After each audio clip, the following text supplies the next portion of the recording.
अस्सलाम वालेकुम व्यूअर्स, कैसे हैं आप? उम्मीद है कि आप खैरियत से होंगे। हम उर्दू ज़बान में अक्सर ऐसे जुमले इस्तेमाल करते हैं, जैसे कि रही बात अंग्रेज़ी ज़बान की तो उसे हर कोई सीख सकता है। जहाँ तक मेरा ताल्लुक़ है मैं कल यहाँ नहीं आ सकूँगा। मुझे हर हालत में वहाँ जाना पड़ेगा। उसे हर हाल में यहाँ ठहरना पड़ेगा।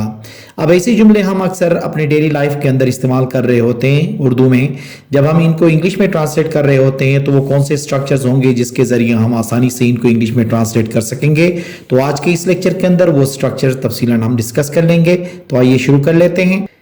पहला हमारा जो स्ट्रक्चर है वो ये है कि एज फॉर एज समथिंग, उसके बाद इज एम आर कंसर्न। अब यहाँ इज एम आर क्या है आपको पता है, ये प्रेजेंट के लिए हेल्पिंग वर्ब से। यहाँ पे अगर ये पास्ट की बात आ जाती तो यहाँ पे वाज और वर भी हम इस्तेमाल कर सकते हैं। यहाँ पे समथिंग भी इस्तेमाल हो सकता है। एज फॉर एज के बाद यहाँ सम बड़ी भी इस्तेमाल हो सकती है। ठीक है, ये इस्तेमाल कब होगा? जहां तक ताल्लुक है कहने के लिए, मतलब जहां तक किसी चीज का ताल्लुक हो या जहां तक किसी बंदे का ताल्लुक हो, तो उसको ट्रांसलेट करने के लिए हम एज फॉर एज के बाद फिर उस बंदे का या उस चीज का नाम लेके हेल्पिंग वर्ब फिर आगे कंसर्न लगा लेते हैं। अब इसका फार्मूला कैसे बनता है देखें। As far as something someone, is am are plus concern plus sentence आगे। ठीक है, जैसे कि देखें, जहां तक अंग्रेजी जबान का ताल्लुक है इसे हर कोई सीख सकता है। अब इसको दूसरे अंदाज में भी हम बोल सकते हैं, जैसे कि रही बात अंग्रेजी जबान की तो इसे हर कोई सीख सकता है। इसी तरह से भी इसको हम बता सकते हैं। ठीक है, अब इन दोनों का तर्जुमा क्या होगा देखें। As far as English language is concern everyone can learn it. As far as English language is concern everyone can learn it. जहां तक मेरा ताल्लुक है मैं कल यहां नहीं आ सकूंगा। इसको दूसरे अंदाज में बोलेंगे तो क्या होगा। रही बात मेरी तो मैं कल यहां नहीं आ सकूंगा। As far as I am concern I will not be able to come here tomorrow. As far as I am concern I will not be able to come here tomorrow. जहां तक असलम का ताल्लुक है वो मेरा बहुत अच्छा दोस्त है। इसको दूसरे अंदाज में बोलो तो क्या होगा। रही बात असलम की तो वो मेरा बहुत अच्छा दोस्त है। इनका तर्जुमा होगा as far as Aslam is concerned he is my best friend. As far as Aslam is concerned he is my best friend. तो जहां तक ताल्लुक है कहने के लिए हम क्या इस्तेमाल करेंगे, एज फॉर एज कंसर्न का इस्तेमाल करेंगे। हमारा दूसरा स्ट्रक्चर है जैसे भी हर हालत में। इसके लिए हम इस्तेमाल करेंगे इन एनी केस। इसका फार्मूला बनेगा सम सेंटेंस के फौरन बाद हम क्या लगाएंगे, इन एनी केस लगाएंगे। जैसे कि मुझे हर हालत में वहां जाना पड़ेगा या मुझे हर हाल में वहां जाना पड़ेगा, तो इसका तर्जुमा होगा I will have to go there in any case. I will have to go there in any case. आपको हर हाल में अपनी गाड़ी फरोख्त करना पड़ेगा। You will have to sell your car in any case. You will have to sell your car in any case. उसे हर हाल में यहाँ ठहरना पड़ेगा। उसे हर हाल में यहाँ ठहरना पड़ेगा। He will have to stay here in any case. He will have to stay here in any case. के सिवा कुछ नहीं चाहना, मतलब ये उर्दू में जब हम बोलते हैं तो इसको इंग्लिश में ट्रांसलेट करने के लिए क्या होगा, want nothing but to। अब यहाँ पे but आपको पता होना चाहिए, यहां पे लेकिन के लिए नहीं आया बल्कि किस चीज के लिए आता है, के सिवा कहने के लिए। फार्मूला होगा सब्जेक्ट फिर उसके बाद वांट नथिंग बट टू के बाद वर्ब की फर्स्ट फॉर्म फिर अदर वर्ड्स। एक अच्छा इंसान बनने के सिवा मैं कुछ नहीं चाहता हूं। एक अच्छा इंसान बनने के सिवा मैं कुछ नहीं चाहता हूं। I want nothing but be a good human. I want nothing but to be a good human. अंग्रेजी ज़बान सीखने के सिवा मैं कुछ नहीं चाहता हूँ। अंग्रेजी ज़बान सीखने के सिवा मैं कुछ नहीं चाहता हूँ। I want nothing but to learn English language. I want nothing but to learn English language. गरीबों की मदद करने के सिवा मैं कुछ नहीं चाहता हूँ। गरीबों की मदद करने के सिवा मैं कुछ नहीं चाहता हूँ। I want nothing but to help the poor. I want nothing but to help the poor. वो इस कंपनी के लिए काम करने के सिवा कुछ नहीं चाहता। वो इस कंपनी के लिए काम करने के सिवा कुछ नहीं चाहता है। He wants nothing but to work for this company. He wants nothing but to work for this company. Verb की थर्ड फॉर्म, उसके बाद इस, फिर वर्ब की थर्ड फॉर्म। ये किन जुमलों के लिए इस्तेमाल होता है देखें। जैसे गया तो गया, गया तो गया, खाया तो खाया, आया तो आया, ऐसे जो जुमले हम इस्तेमाल करते हैं उनके लिए इस स्ट्रक्चर के मुताबिक हम ट्रांसलेट करते हैं। वर्ब की फर्स्ट फॉर्म, फिर उसके बाद इज, फिर उसके बाद क्या होगा, वर्ब की थर्ड फॉर्म। जैसे कि देखें, गया तो गया, gone is gone, gone is gone. खा लिया तो खा लिया, खा लिया तो खा लिया, ईटन इज ईटन। कर दिया तो कर दिया, कर दिया तो कर दिया, done is done, done is done. बता दिया तो बता दिया, बता दिया तो बता दिया, टोल्ड इज टोल्ड। तो ऐसे जुमलों को हम क्या करेंगे, पहले थर्ड फॉर्म, फिर उसके बाद इज, फिर उसके बाद भी हम क्या करेंगे, थर्ड फॉर्म इस्तेमाल करेंगे। ये जो स्ट्रक्चर है कैसे जुमलों के लिए इस्तेमाल होगा देखें। जैसा भी है वो आपका भाई है, जैसा भी है वो आपका भाई है। However he is your brother. However he is your brother. जैसी भी है वो आपकी माँ है, जैसी भी है वो आपकी माँ है। However she is your mother. However she is your mother. जैसे भी वो पढ़ रहा है उसे पढ़ने दो, जैसे भी वो पढ़ रहा है उसे पढ़ने दो। However he is reading, let him read. However he is reading, let him read. वो जैसा भी था आपका दोस्त था, वो जैसा भी था आपका दोस्त था। However he was your friend. However he was your friend. तो जैसा भी है कहने के लिए, या जैसा भी था या जैसा भी है, तो इसके लिए क्या इस्तेमाल करेंगे हम, however, फिर उसके बाद सेंटेंस, फिर कॉमा लगा के दूसरा सेंटेंस इस्तेमाल होगा। ये था हमारा दूसरा structure. How much plus subject और वर्ब की first form plus other words. ये कैसे जुमलों के लिए इस्तेमाल होता है देखें। कितना खाते हो तुम, कितना खाते हो तुम। How much you eat. How much you eat.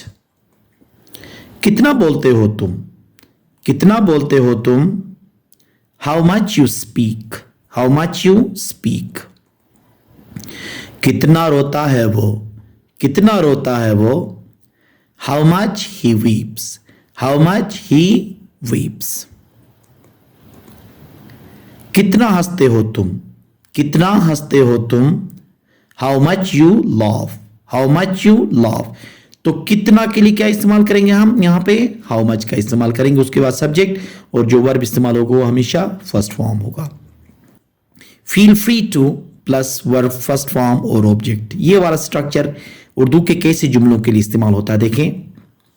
बिला झिझक सवाल पूछ लें, बिला झिझक, तो इसके लिए क्या होगा, फील फ्री टू, फिर उसके बाद वर्ब की फर्स्ट फॉर्म लगाना है। Feel free to ask question. Feel free to ask question. बिला झिझक राबिता करें, बिला झिझक राबिता करें। Feel free to contact. Feel free to contact. Had no choice but to. ये इस्तेमाल होता है के सिवा कोई चारा नहीं था, या कैसे, के सिवा या के अलावा भी आप कह सकते हो, ठीक है। तो कोई चॉइस नहीं था, मतलब वही काम करना था, तो इसके लिए इस्तेमाल होता है। इसका फार्मूला बनेगा, पहले सब्जेक्ट, फिर उसके बाद had no choice but to के बाद फिर वर्ब की फर्स्ट फॉर्म हम इस्तेमाल करते हैं, और आगे अदर वर्ड इसमें ऑब्जेक्ट भी आ सकते हैं, ठीक है ना। जैसे कि देखें, इस जगह को छोड़ने के सिवा मेरे पास कोई चारा नहीं था। इस जगह को छोड़ने के सिवा मेरे पास कोई चारा नहीं था, मतलब कोई चॉइस आपके पास नहीं थी, इसके अलावा और कोई ऑप्शन आपके पास नहीं है, तो ये इस्तेमाल करते हैं। इसका तर्जुमा होगा, I had no choice but to leave this place. I had no choice but to leave this place. गाड़ी खरीदने के सिवा मेरे पास कोई चारा नहीं था। गाड़ी खरीदने के सिवा मेरे पास कोई चारा नहीं था।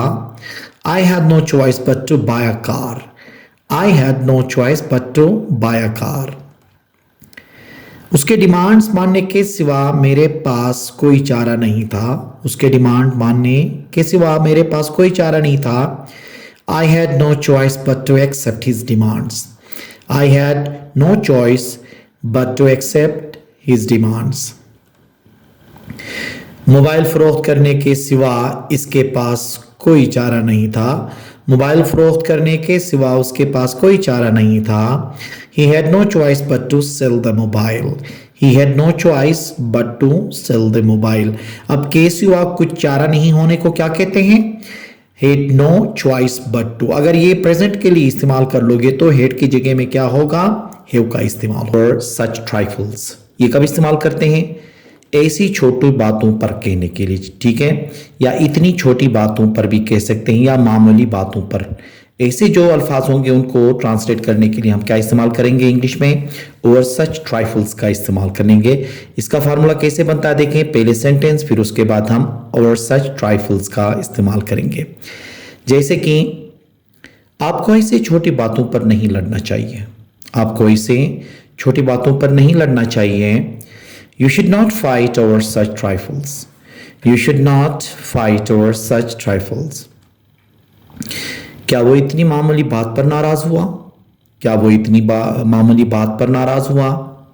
Did he get upset over such a trifle? Did he get upset over such a trifle? इतनी छोटी बात पर आपको घर नहीं छोड़ना चाहिए। इतनी छोटी बात पर आपको घर नहीं छोड़ना चाहिए। You should not leave home over such a trifle. You should not leave home over such a trifle. तो over such a trifle कब इस्तेमाल करेंगे? ऐसी छोटी बातों पर या इतनी छोटी बात के लिए हम इंग्लिश में over such a trifle का इस्तेमाल करेंगे, ठीक है। What to do? What to do का इस्तेमाल होता है क्या करें, क्या करें कहने के लिए what to do। What should we do भी होता है, ठीक है। अब इसका फार्मूला होगा, शुरू में what to do कर लेंगे, फिर उसके बाद सेंटेंस। जैसे कि क्या करें वो चला गया, क्या करें वो चला गया। What to do he left, what to do he left। क्या करें आपका दोस्त तो धोखेबाज निकला, क्या करें आपका दोस्त तो धोखेबाज निकला। What to do your friend turned out to be a cheater, what to do your friend turned out to be a cheater। क्या करें वो आज नहीं आया, क्या करें वो आज नहीं आया। What to do he did not come today, what to do he did not come today। तो what to do का इस्तेमाल कब करेंगे? क्या करें कहने के लिए हम इस्तेमाल कर लेंगे। चलो मान लेते हैं कहने के लिए हम अंग्रेजी में क्या इस्तेमाल करते हैं, देखें लेट्स से भी कह सकते हैं, यहाँ लेट्स एज्यूम दैट, ठीक है, या से या एज्यूम में से कोई भी चीज एक हम इस्तेमाल कर सकते हैं, फिर उसके बाद दैट लगाएंगे। फार्मूला इसका देखें, लेट्स से या एज्यूम दैट के बाद सेंटेंस का इस्तेमाल कर लेंगे। जैसे कि चलो मान लेते हैं कि वो पढ़ रहा है, चलो मान लेते हैं कि वो पढ़ रहा है। Let's say that he is studying. चलो मान लेते हैं कि मैं गलती पर हूँ, चलो मान लेते हैं कि मैं गलती पर हूँ। Let's assume that I am at fault, let's assume that I am at fault. चलो मान लेते हैं कि उसने ये सवाल खुद हल किया है, चलो मान लेते हैं कि उसने ये सवाल खुद हल किया है। Let's assume that he has solved this question himself, let's assume that he has solved this question himself. Structure जो हमारे थे ये बहुत ज़्यादा हमारे इस्तेमाल होते हैं डेली लाइफ के अंदर, ठीक है। इनको इस्तेमाल करें, इनकी प्रैक्टिस कर लें और कन्वर्सेशन में इसको इस्तेमाल करें ताकि आपकी अंग्रेज़ी बेहतर हो। उम्मीद है कि आज का ये लेक्चर आपको पसंद आया होगा। Thank you very much.